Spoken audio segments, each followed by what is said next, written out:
저는 어렸을 때 초등학교 삶 속에 지금도 생각하면 재밌고 또 살아가는 과정 속에 좀 마음이 따뜻해지는 부분이 있는데, 제가 다니는 초등학교에 여자 배구 운동선수들이 있었습니다. 시골 학교였지만 꽤 운동을 잘해서 대외적인 경기에도 많이 나가고 또 신나게 응원을 많이 했던 기억이 있습니다. 그래서 요즘도 제가 TV 화면을 종종 볼 때 여자 배구팀 경기가 나오면 더 애정이 가고 재밌게 봅니다. 혹시 여러분 박미희 감독 아시나요? 제가 보는 그때마다 그분은 경기를 시작할 때, 마무리할 때 늘 두 손을 모으고 기도하는 장면 제가 보면서 참 마음 따뜻하고 하나님을 의지하는구나. 하나님께 이 경기를 의탁하고 기도하는 마음으로 이 경기에 임하는구나. 그런 걸 많이 느껴봤습니다. 아시듯이 배구 경기는 여러 규칙이 있습니다. 공격하는 법칙도 많고 또 수비도 감각으로 하는 그런 경우도 참 많습니다. 그러니까 재빠르게 공격하는 속공도 있고 높이 공을 올려서 공격하는 그런 오픈 공격도 있고 다양합니다. 볼을 다스려 가지고 볼을 이렇게 잘 이렇게 올려주는 역할을 세터라고 하는데 희한해요. 참 신비해요. 어떻게 저렇게 박자를 잘 맞출까? 틈새 생기지 않고 어떻게 저렇게 딱 맞게 볼을 올리고 또 약속해 가지고 공격할까? 얼마나 연습 많이 했겠어요. 얼마나 호흡을 숨소리만 듣고도 눈빛만 보고도 또 감각으로도 둘이 호흡을 맞춰가지고 공격하는 거 보면 둘이 잘 맞는다 그런 생각할 때 있습니다. 참 멋지고 귀한 동역자입니다. 하나님의 일을 하는데도 오늘 여러분이 찬양을 들으셨는데 우리 지휘하는 선생님과 찬양 대원들이 호흡을 잘 맞춥니다. 찬양이라고 하는 영광스러운 사역 가운데 우리 대원과 지휘자는 동역자입니다. 그렇죠? 박자를 잘 맞춰요. 호흡을 잘 맞춰요. 마음이 맞아요. 생각이 같아요. 오직 하나님의 은혜 생각하면서 하나님의 사랑을 고백하는 뜨거움으로 찬양할 때 그 찬양의 영광은 막 배가 될 거예요. 모든 사역 현장에 하나님은 우리를 통해서 영광 받으시기를 원하십니다. 가정사역을 통해서도 영광 받기 원하세요. 그래서 사랑하는 아내를 내 배필로 동역자로 보내주셨어요. 내가 약하고 힘들 때, 아플 때, 또 정말 쓸쓸할 때에 보호자 되게 해주시기 위해서 사랑하는 남편을 나의 동역자로 또 이렇게 붙여주시다 하셨어요. 인생 살아갈 때 인생의 다양한 과정을 함께 열매로 보라고 사랑하는 아들과 딸을 삶의 열매로 동역자로 붙여주셨습니다. 믿음의 가족된 성도 여러분이 은혜 붙잡고 말씀 안에서 찬송하면서 하늘 영광 같이 이루어 나가라고 저 그리스도 예수의 분량까지 함께 자라가라고 우리를 믿음의 동역자로 딱 붙여주셨어요. 이스라엘에는 왕이 없었습니다. 눈에 보이는 세상 왕도 없었을 뿐만 아니라 하나님이 정말 슬퍼하시고 하나님이 정말 아파하셨던 것은 만왕의 왕이신 하나님을 왕으로 모시지 않았습니다. 그때마다 방황했어요. 그때마다 하나님 편에서 보면 이 인생들이 너무 불쌍했어요. 그래서 오늘 보면 바로 앞단락 보면 그런 내용이 납니다. 이스라엘이 울부짖었더라. 이스라엘이 너무너무 괴로움과 압박과 학대 속에 부르짖었더라. 이렇게 되어 있습니다. 왕을 모시지 않으면, 왕이 주인 되어 주시지 않으면 우리 인생이 그래요. 개인사도 마찬가지고 공동체도 마찬가지고 가정도 마찬가지입니다. 이때 하나님이 이스라엘 공동체를 아시고 보셔서 이 공동체를 살려야 되겠고 이 불쌍한 인생들을 구해내야 되겠다고 하는 그 사랑이 움터서 하나님이 그때 이스라엘의 어머니 마음으로 백성을 품을 사람, 돕는 배필과 같은 따뜻한 마음으로 이스라엘 백성을 끌어안을 지도자를 세우시기 원하셨어요. 그래서 아비돗의 아내 된 드보라를 그 당시에 정치 지도자로 세웁니다. 여인이에요. 왜 이때 여인을 정치 지도자로 세우셨을까? 딱 이때 왜 드보라를 하나님이 부르셨을까? 그것은 모든 인생사뿐만 아니라 이스라엘 공동체를 세세하게 살피시고 아신 하나님이 이때 어머니 마음으로 돕는 배필의 정성으로 이스라엘을 정말 따뜻하게 품어야 될 지도자가 필요하다 해서 그때 여인 드보라를 이스라엘의 사사로 세웠습니다. 아시는 하나님, 주관하시는 하나님, 지도자뿐만 아니라 한 인생을 온전히 주관해 가신 분이 하나님이십니다. 여러분 앞에 있는 남편, 여러분 곁에 있는 아내, 여러분 삶의 현장에 있는 동역자들 보내신 분이 하나님이세요. 여러분을 그 자리에 세우신 분 분명 하나님이세요. 하나님이 실수하실까? 하나님 모르실까?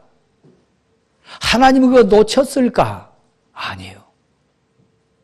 여러분이 서 있는 그 자리에 나를 이곳에 세우신 분이 하나님이시다.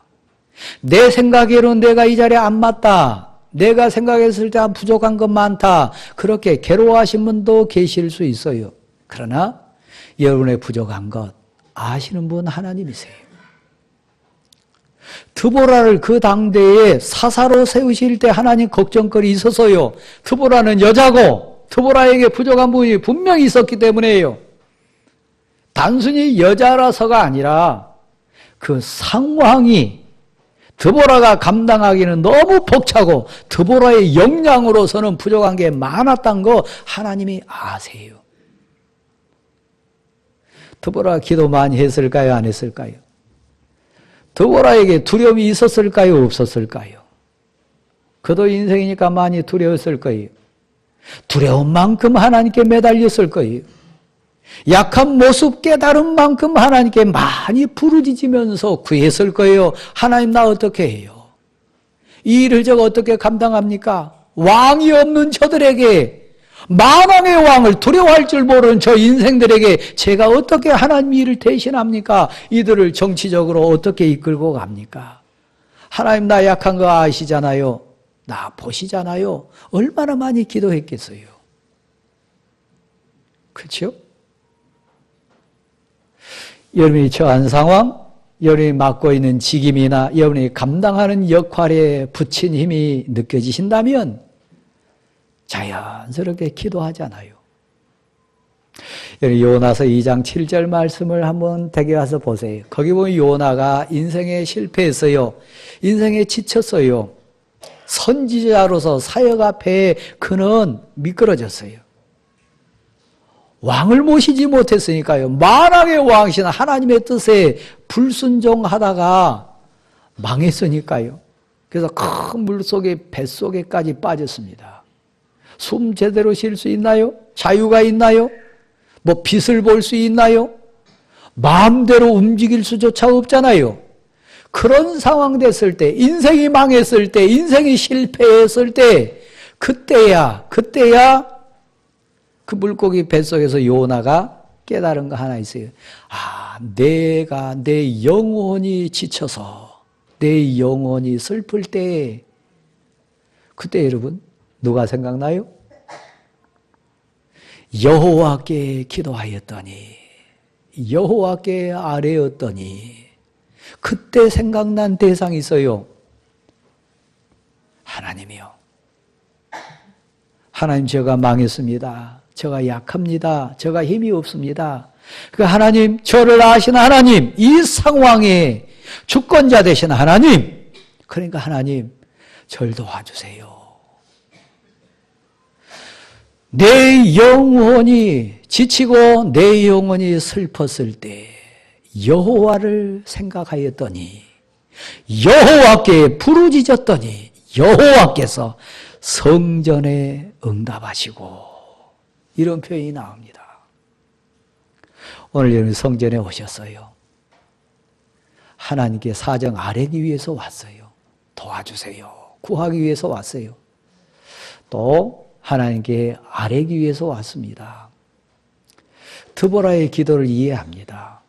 드보라의 애절함을 이해합니다. 저도 한 2주 동안 어떤 날은 새벽 3시에 어떤 날은 새벽 2시에 성전에 올 때가 많았어요. 왜냐하면 우리 2020년도 정책당회를 앞두고 교회 앞에서 목사니까 제 뜻대로 마시고 인간의 생각대로 마시고 어찌하든지 하나님 뜻이, 하나님의 말씀이, 하나님 주신 그 지혜가 이 교회에 운용되게 도와주십시오. 그러니까 하나님 도와주세요. 그래서 2시에 나올 때도 있고 3시에 나올 때도 있고, 나와서 뭐 했겠습니까? 나와서 누구에게 엎드렸겠습니까? 다른 거 아니잖아요. 하나님 도와주세요. 하나님 힘주세요. 하나님이 길 열어주세요. 하나님이 깨닫게 하시고 하나님이 지혜를 주세요. 하나님께 구하는 수밖에 없잖아요. 놀랍게 드보라의 기도에 응답하신 하나님, 요나 기도에 응답하신 하나님, 오늘 여러분에게도 응답해 주실 줄 믿습니다. 혹시 왕을 놓치셨나요? 왕을 모시지 못해서 지금 괴로움 속에 있나요? 왕을 모시세요. 만왕의 왕신 하나님을 붙드세요. 그 하나님께 나아가세요. 아뢰세요. 그러면 하나님이 응답해 주실 줄 믿습니다. 드보라의 약한 것, 드보라의 품성, 드보라 지금 감당해야 할 사역을 누구보다 정확하게 살피시고 아신 분이 하나님이시겠어요.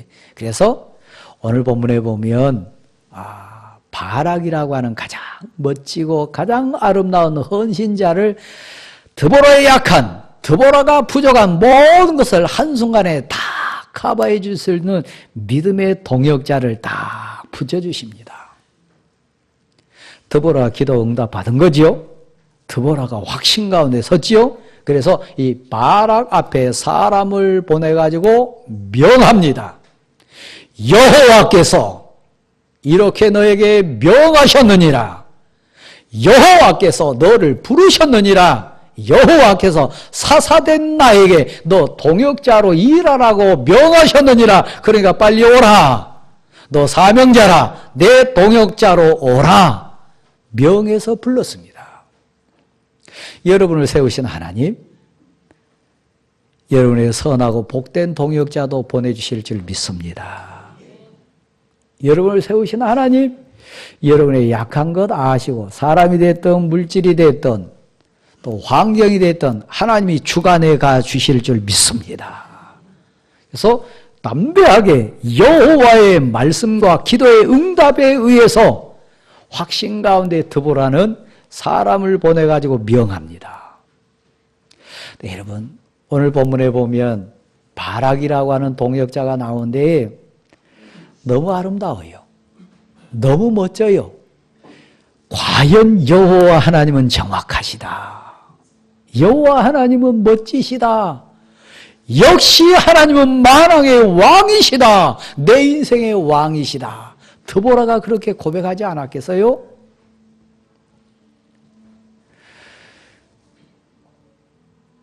너 1만 명을 모아가지고 나에게 나와라. 시스라라고 하는 저 야빈 왕, 또 그 야빈 왕뿐만 아니라 시스라가 있는데, 그를 내가 너에게 붙이리라.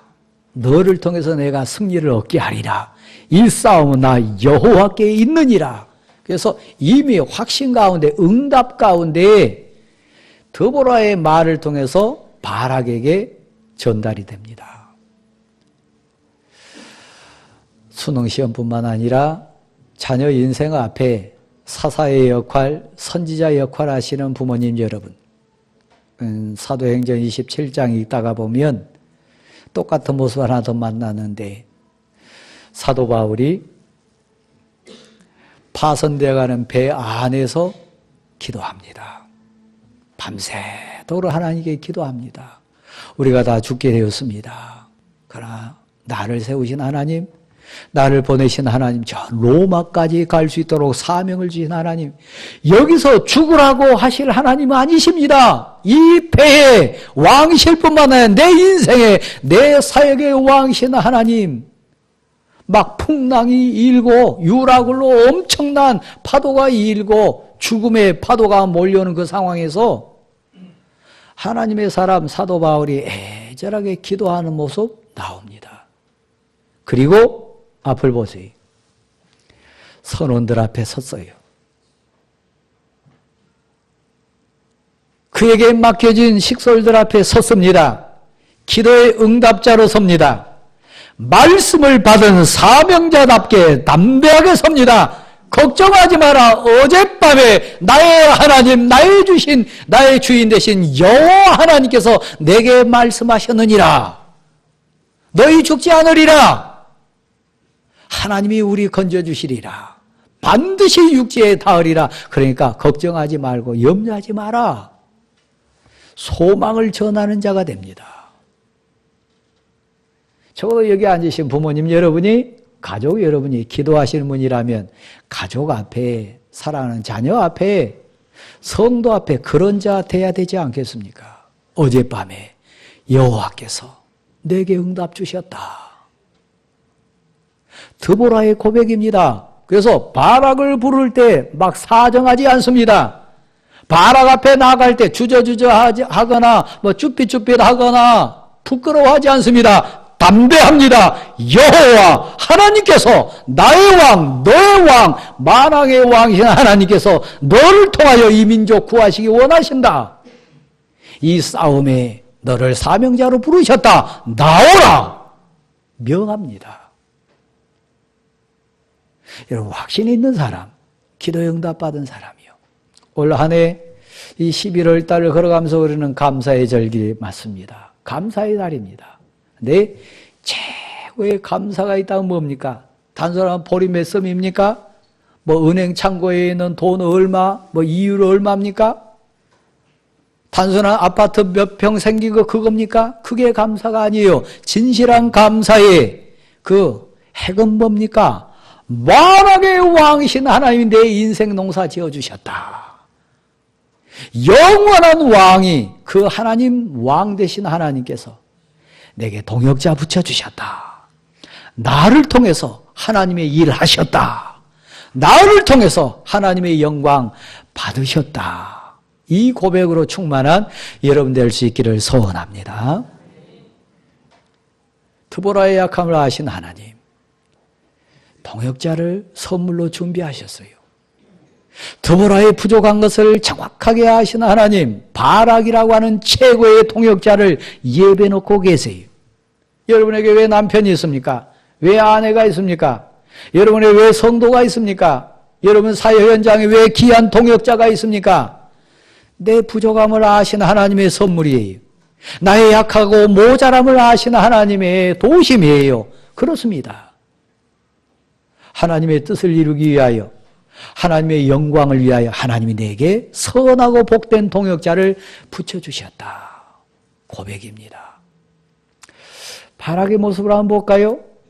바락이 이 드보라를 통해서 부름을 받습니다. 바락 멋진 사람이에요. 하나님이 정확하게 아시고 붙여준 사람이니까요. 네, 바락이 이렇게 고백합니다. 너 1만 명 데리고 가면 나 하나님 여호와가 너에게 그를 붙여주리라. 이 승리하게 하리라. 그랬을 때 여러분, 이 말씀이 누구를 통해 왔습니까? 여선지자 드보라를 통해 왔습니다. 바락이 원하는 건 이것입니다. 제게 군사를 2만 명을 더 얹어주소서. 제게 보급품을 3트럭을 더 주소서. 이런 내용 아닙니다. 내게 힘은, 내게 진정한 복은 하나님의 사람 당신입니다.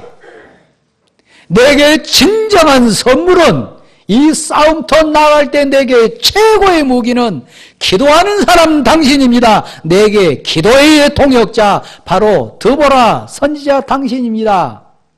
나는 나합니다. 나는 고백할 수 있습니다. 이 싸움의 주권자는 하나님이십니다. 하나님이 승리 주셔야 이깁니다. 그러니까 기도의 사람 드보라여 나와 함께 하십시오. 내 동역자가 되어주십시오. 내가 칼자루는 잡습니다. 내가 싸움터에는 나갑니다. 그러나 내 이 전쟁의 동역자는 당신 드보라 선지자 당신입니다. 그러므로 당신이 나와 함께 가지 않으면 저는 가지 않겠습니다. 왜요? 가나 마나 하나님 도우심 없으면 질 것 뻔하니까요. 당신이 함께하지 않으시면 그 얘기 속에는 당신을 통해 역사하시는 하나님의 도움 없이는, 당신을 통해 말씀해 주시는 하나님의 계획 없이는 제가 한 발짝도 움직이지 않겠습니다. 여러분 그렇지 않습니까? 요한복음 6장 저 뒤편에 보면 9절 정도 가보면 그런 얘기 나옵니다. 한 청년이 나왔습니다. 내가 하나님의 일을 많이 하고 싶습니다. 하나님의 일을 하고 싶습니다. 근데 어떻게 하는 것이 하나님의 일을 하는 겁니까? 하나님의 일을 하는 게 뭡니까? 물었어요. 우리 주님 예수 그리스도께서 친히 대답해 주셨습니다. 뭐라고 하셨습니까? 하나님께서 보낸 자를 믿는 것이 하나님의 일이니라. 예수 그리스도를 의지하고 예수 그리스도를 진실로 영접하는 자, 기도의 능력이 있는 자, 말씀의 역사하는 자, 찬송의 감격이 있는 자가 그 자체가 하나님의 일이다. 하나님을 믿는 것이, 하나님의 보낸 자를 믿는 것이, 하나님께서 쓰시는 자와 동행하는 자가 하나님의 일을 하는 거다. 내 힘으로 일합니까? 내 계획으로 일합니까? 내 상식으로 일합니까? 적어도 교회 일은, 하나님의 사역은 그게 아닙니다. 나는 압니다. 나는 고백합니다. 당신을 통해 말씀하신 하나님, 당신을 통해 지혜를 주신 하나님, 당신을 통해 전쟁을 주관하신 그 하나님 모시고 있는 당신이 함께 가시지 않으면 저는 전쟁에 나가지 않겠습니다. 전쟁을 제대로 아는 사람 아닙니까? 하나님을 제대로 아는 사람 아닙니까? 하나님이 보낸 사역자를 정확하게 아는 사람 아닙니까? 이런 발악이 여러분 사역 현장에, 우리 교회 여러분 삶의 현장에 이런 멋진 믿음의 동역자가 선물로 많이 있어지기를 간절히 소원합니다. 발악은 그걸 알았어요. 제가 다시 묻습니다. 이 전쟁의 승리는 누구에게 있습니까? 하나님께 있습니다. 여러분 인생 승리 전쟁은 누구에게 있습니까? 하나님께 있습니다. 여러분이 1년 동안 받은 최고의 선물이 있다면 뭡니까? 기도해 주는 동역자요. 말씀을 역사하는, 말씀이 역사하는 하나님의 사람들이요. 찬송의 감격을 하는 내 아내와 내 남편이요. 그렇지 않습니까? 여러분 그 고백할 수 있습니까? 장관이 왔으면 좋겠다. 대통령이 함께 왔으면 좋겠다. 어떤 권력자가 왔으면 좋겠다. 진실로 여러분 누구를 원합니까? 전쟁 나갈 때 누가 대동했으면 좋겠습니까? 누가 동역자 됐으면 좋겠습니까? 인물 잘난 사람입니까? 많이 가진 사람입니까? 권력을 가진 사람입니까? 앞으로 다시 한번 보십시오. 당신을 위해 기도해 주는 사람, 하나님의 말씀이 내게 전해지는 사람, 하나님 말씀을 같이 공유하면서 같이 예수 그리스도를 향해 나아갈 수 있는 사람, 그 동역자가 여러분 삶의 현장에 가장 멋진 동역자로 승리하기를 간절히 소원합니다. 그렇습니다. 근데 사랑하는 성도 여러분, 사람은 한계가 있습니다. 아버지도 한계가 있고 남편도 한계가 있고 지도자도 한계가 있습니다. 내가 세상 끝날까지 너희와 함께 있으리라. 요나서 2장 9절로 다시 갑니다. 그 7절 말씀에 보면 요나가 그 영혼이 지쳤을 때, 그 영혼이 피곤했을 때 생각한 게 있어요. 요나에게는 아버지 있었을까요? 없었을까요? 요나에게는 형제 있었을까요? 없었을까요? 요나에게는 적어도 선지자로 살았고 지도자로 살았으니까 많은 인생들 있었을까요? 없었을까요? 내 영혼이 지쳤을 때, 내 영혼이 피곤할 때, 내 영혼이 정말 낙심하고 절망하여 떨어졌을 때, 그때 요나가 생각한 대상이 있어요. 누구라고요? 사람 아닙니다. 인생 아닙니다. 가족 아닙니다. 형제 아니었습니다. 여호와 하나님을 생각했다 그랬습니다. 그리고 그분께 부르짖었다 그랬습니다. 그분에게 아뢰었다 그랬습니다. 지치셨나요? 피곤하신가요? 영혼이 많이 슬픈 가운데 있습니까? 요나처럼 여호와를 생각하십시오. 여호와 하나님을 왕으로 모십시오. 그분을 동역자로 모십시오. 옆에 모시세요. 앞에 모시세요. 그리고 언제나 함께하는 여러분 되시기를 소원합니다. 요나를 구해주신 분 사람 아닙니다. 하나님이십니다. 드보라에게 승리의 깃발을 들게 하신 분, 바락에게 전쟁의 승리를 주신 분, 군사가 사실 아닙니다. 여호와 하나님이셨습니다. 11월 감사의 절기입니다. 그리고 또 한번 생각합니다. 사랑하는 성도 여러분, 내가 무엇이 간데 하나님이 이런 동역자를 붙여주셨나? 내가 누구 간데 하나님이 이런 귀한 하나님의 사람들을 주셨나? 11월 최고의 감사는 기도하는 사람, 말씀의 사람, 찬송의 사람, 하나님이 보낸 선한 동역자가 내 옆에 있다고 하는 사실이요. 그 사실에 감사하시고 하나님께 더 기쁨으로 나아갈 수 있는 여러분 모두가 될 수 있기를 간절히 소원합니다.